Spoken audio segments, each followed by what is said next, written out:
If you're a veteran mechanic or even an expert, tune in to 12 minutes and 48 seconds for special oil ring considerations on some new piston designs that we've been seeing more and more of. Alright guys, I'm just going to show you real quick a close-up here of piston ring installation here. This is just practice, so this is nothing new or anything, but I really want to focus on this oil control ring and how people install these incorrect. Go ahead and zoom in here.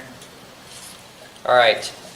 You know, we talked about this yesterday in class. You could see the holes inside here where the oil is going to be basically scraped off the cylinder wall and then go back down into the crankcase. Okay, so that's what we got going on. Now, what I like to do of my ring sets here, you guys, when you took them off, you labeled yours for the top sides. In this particular one here, you can see here that there's a dot. So Harley-Davidson's made this nice. And you can see that that would be the upside. Sometimes it's a T or whatnot. Sometimes there's a T or an A on there as well. You get your black ring, which is your second ring, and we call this the chrome ring, which is the top one. But I'm going to focus here on putting the oil control ring together first. The big thing about this guy, like we talked about, is that there's three pieces. Now, you guys, you that are in the program here, what would you call these little lines that are around here? Witness marks. It's a witness mark, right? So we've got that other video on that. So that means that this road's something like this. And what that actually is, take a look here, zoom in on that. That's not necessarily scratches. That's where the carbon from combustion has went past there and kind of stained the ring. That makes sense? So that's not machined that way. It's just how it's ran its life. That's just a carbon track. So while you're zoomed in there, let's go ahead and take a look at the expander ring here. And we said here that this lip, okay, is the thing that people get into trouble on. Okay, you can see the bottom one here and the top one. And that rail has to rest against both of those. So the expander needs to go in first, and we put a top rail and a bottom rail. If this rail is allowed to go on top of this, here I'll put it together wrong.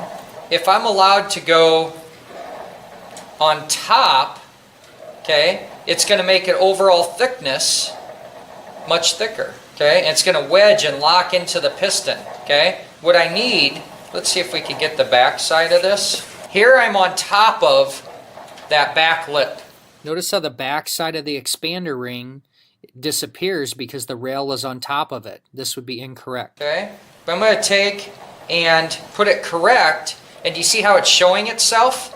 There we go. This is the correct placement, and you can actually see the backside edge supports the rail out and in the correct position. So let me go ahead and do the bottom one too. Try and see if I can't make a little sandwich here. And when these are in the right place, okay, see that? Yep. Notice how the expander is inside? Yeah. Mm-hmm. Okay, so these will go up and down the cylinder wall, and that oil will go scrape through the expander, through the holes in the piston, and down into the bottom of the crankcase. Let's take a look here at what this looks like if you do it wrong and you wedge those in place. So I'll make a assembly here with it on top. I can't see the back rail, right? Mm-hmm. And then when I look at this, do you see how the expander is outwards? Yep. And so that would also scrape on the cylinder wall, and we wouldn't want that as well. I'm not going to take the time to measure this. I think this video does a great job of showing the close-up of that. Make sense? So let's demonstrate how to put it actually on the piston. So we've got some assembly lube here on the piston and the ring here. Just go ahead and get a close-up of this gap before I move on. Okay, I'm going to try and pull this apart here. See the gap, the ends? We want to make sure that they're just butted up against each other. I'm going to try and, once in a while you'll have this happen. That seems excessive and like, oh yeah, how could you mess that up? But the problem is, when people put the ring expander on here, you can force that thin metal and wedge it in there with those ring expanders. Remember how they had like a ratchet on them? So this is easier to do when you're not really paying attention to it. So I'm going to have it nice and loose in there. I'm also going to look it up in the service manual too. They're going to tell us, you guys have probably seen before, I'm going to draw it here. You guys have probably seen quite a bit from our metric side that they say to do ring installation, something like this. Does that seem familiar? 120 degrees apart? Yep. Well, Harley-Davidson does something a little bit different that I think is pretty cool. They use the corners. Okay? Regardless of any of these techniques, I'll show it in the manual here in a bit. No matter where you're going to put the gap, or you're going to put the open part of that ring, one thing you'll notice is that they are not putting it across the wrist pin. Then it doesn't really matter on the expander rings because they're pretty flexible or whatnot. So we can I'll do this top one here. And sometimes what I'll do, I'll model it on this one. I'm going to go ahead and just do what I call walking it. This being left-handed thing kind of really throws this setup off. See how I just walked it down one? Yep. And what that does is it just puts kind of the least amount of bend on the ring. Tell me if I'm blocking, please. You're blocking. Well, no, you're good now. Okay. How am I going to do this without...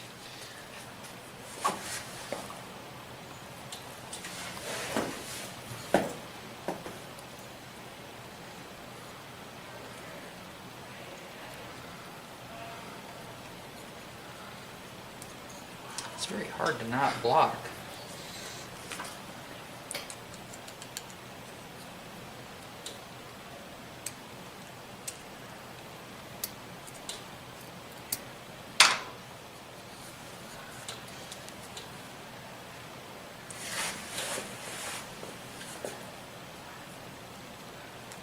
I can't see it. Okay, I'm not being successful in that. It's really hurting my back for some reason. Trying to bend around like this.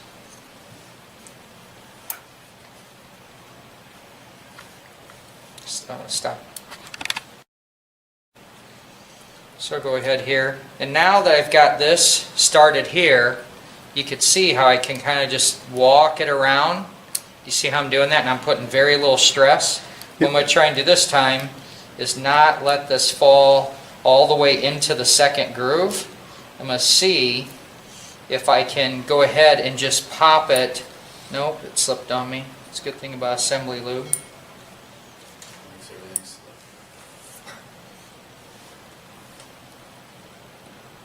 Okay, now see how I'm just setting it on there? Now one thing I want to try and do at this point is make sure I'm not on the expander.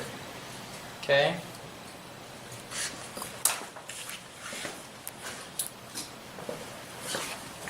Let me show you something. What I need.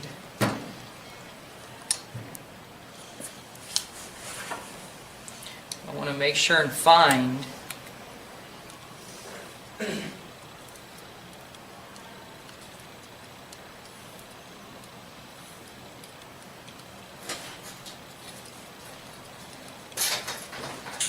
you guys won't be spending near this amount of time because you're going to be just putting it on. Makes sense? So I'm just going to make sure that that's out of the way of this gap for right now. Okay, so now that I'm here, I'm going to take and walk this around. Same thing as I did before.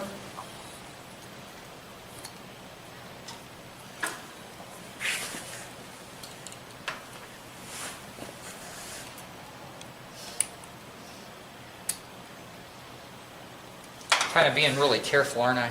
Mm-hmm. Okay, I do not want that to get on top there. So now let's zoom in here and let's see if it looks like something we saw before.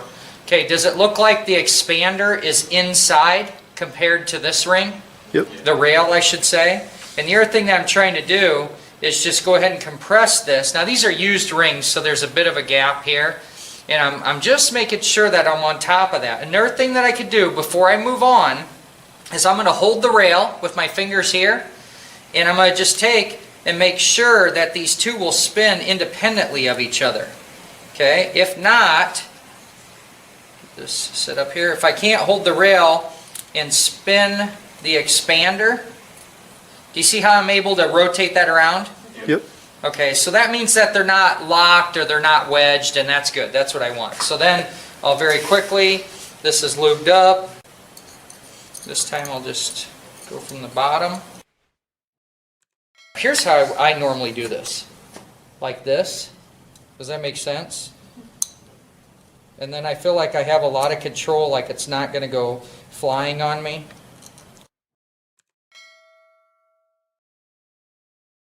When this is assembled, I'm going to get those gaps the right place. This is what I want you to be able to do. Do you notice how I could turn that whole assembly? What that tells me is that I'm not on top of that expander ring. This right here, I'm compressing this with my fingers, and I can rotate that. If that wedged or locked up, you'd know right away, because when you go to spin the ring, the whole piston would turn. Okay? You have to do this step. If you don't, you're going to get into trouble. To have an ultimate verification, what you could do, this would be a good time to check your side ring clearance here and measure that per the service manual. That oil ring installed correct? Yeah. Absolutely. So I'll go ahead and just finish off these other couple of rings here. What you're going to see is we got our dot. This is the black ring, or the second one. That's going to face up. Then I'm going to use this tool. I'm going to preload this on here. This has got oil on it, and very lightly, the minimal amount of drag, and then install that ring. I squeeze it and I rotate it. That tells me if there's any problem. I'm going to do the top ring. You're going to see the same thing where we have a dot on here. And it looks like this was put on by the technician that is not marked by the ring manufacturer. This is something the technician did so we could put this used ring back in the same direction. Great job there, Anthony. Yeah, I should get that on. Life is good. Let's show the Harley-Davidson ring gap layout. Just for purposes to show you guys here, we copied this chart here that you can see right out of Harley-Davidson. So you start with the expander, the top rail, and then the bottom rail, the second compression ring, and then the top ring. We're going to set all those gaps up in that direction. I'm going to go ahead and set all those. So I got to find my expander one here first.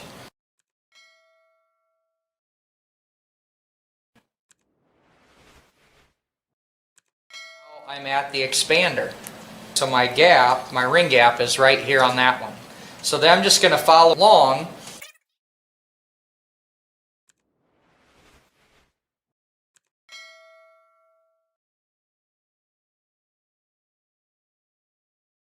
The next two are super easy. All I got to do is simply do that. Then I take my top one and I go here.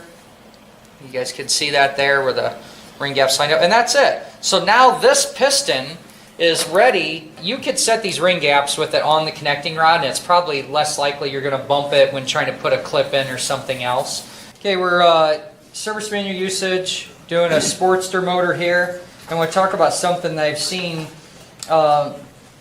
multiple times on some recent pistons. So the expander ring, the butted edges of that, do you see how they're facing up? Yeah. In the other video on the Evil one, I had it down, okay, because it didn't matter. I'll show you why. This one's installed correctly. Zoom in there. Okay, do you see how the gaps are up? Yep. Okay, so you can see that the reason why is these reliefs in the piston. You see how the bottom rail goes across that? Mm-hmm. Okay, so seen these.